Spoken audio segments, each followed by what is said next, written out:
আজি হৈছে সোমবাৰ, সপ্তাহটোৰ এটা মোৰ ভাল লগা দিন। আটাইতকৈ বেছি ভাল লাগে এই সোমবাৰটো। তাতে আকৌ যদি মন্দিৰ যাব পাৰিছোঁতো আৰু ক'বই নালাগে।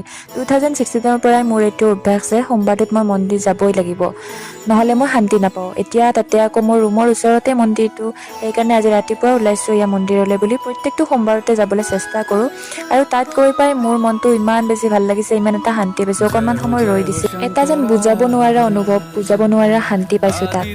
কিন্তু তাত ৰৈ থাকিলেতো নহ'ব, বাকী কামবোৰ আকৌ কোনে কৰিব, ডিউটি যাব লাগিব।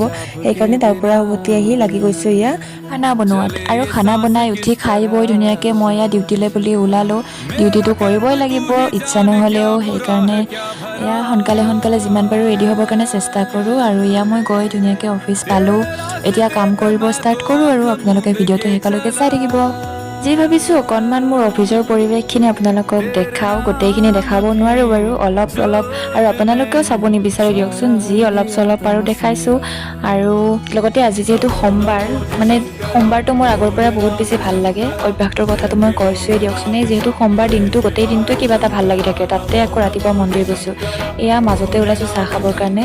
আৰু তাৰ পাছত সেইফালে ডিউটি কৰি থাকোঁতে সন্ধিয়া হৈ গ'ল। আৰু সন্ধিয়া সময়ত আমি যিহেতু সদায়, আমাৰ এইটো নিয়মে, জুবিন দাৰ ফটোৰ আগত আমি চাকি ধূপ জ্বলাওঁ সদায় সন্ধিয়া। আমাৰ ছাৰে সেইটো নিয়ম কৰি দিছে, গতিকে আজি মই জ্বলালোঁ। আজি চকীদাৰ খুৰা নাই, আৰু মনৰ পৰা বিচাৰোঁ যে সোনকালে জুবিন দাই ন্যায় পাওক, তেখেতকতো আৰু ঘূৰাই নাপাওঁ। তাৰ পাছত এয়া চাকি দি উঠাৰ পাছত আমাৰ ওচৰৰ ছোৱালীজনী, তাই মোক পইচা খুজিছিলে কিবা খাবৰ কাৰণে, 5 টকা এটা আছিলে, দি দিছোঁ। আৰু এয়া আকৌ পুনৰ কামৰ মাজলৈ উভতি আহিছোঁ। এয়া কাম চাম শেষ কৰি, মানে এইফালে ভাগৰ লাগি গৈছে আৰু দিনটোৰ শেষত অলপ ভাগৰ লাগে। আৰু এইফালে কাম চাম সামৰি ধুনীয়াকৈ গোটেই বস্তুবিলাক ঠিক ঠাক কৰি থলোঁ। আৰু মই এতিয়া যিহেতু কাম সামৰিব হ'ব, কোনোবা দিনা অফিচৰ পৰা আহি যে বহুত বেছি ভাগৰ লাগে, তো আজিও তেনেকুৱাই হৈছে। আৰু আহোঁতে বাটতে চব্জি লৈছিলোঁ, লগত মেগীও আনিছিলোঁ। আৰু আহি পাই এয়া ধুনীয়াকৈ ড্ৰেছ চেছ চেঞ্জ কৰি ল'লোঁ। আৰু আমাৰ ছোৱালীবিলাকৰ যে ঠাণ্ডা ড্ৰেছযোৰ বহুত বেছি প্ৰিয় হয় নে নহয় কওকচোন? মোৰ কিন্তু বহুত ভাল লাগে, মানে ভাল লগা ড্ৰেছ এটা ল'ব পাৰিলে, ঠাণ্ডাত পিন্ধিব পাৰিলে বহুত ভাল লাগে নিজকে। তাৰ পাছত মই খাবৰ কাৰণে লৈছোঁ এয়া চাহ, মেগী। অকল মেগী নহয় দেই, থালিখন দেখিতো গমেই পাইছে ইয়াত কি কি আছে। কলৰ পৰা, লাডুৰ পৰা, ইয়াতে চচৰ পৰা গোটেইখিনি আছে।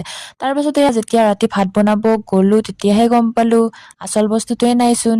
আকৌ দৌৰা দৌৰিকৈ যাই লৈ আহিলোঁ, নহ'লেতো আজি লঘনে মৰিব লাগিব ভাই। তো ভাতকেইটা বনাবওতো লাগিব, বনাবলৈ দি এয়া মই মানে বনাই নিজে। তাৰপাছত এইফালে নেক্সট ডে যিহেতু ৰাতিপুৱা মোৰ সময় নিমিলে, সেইকাৰণে শাকখিনি ভাবিলোঁ বাচিয়ে থওঁ, ৰাতিপুৱা যিহেতু শাক বনাব লাগিব।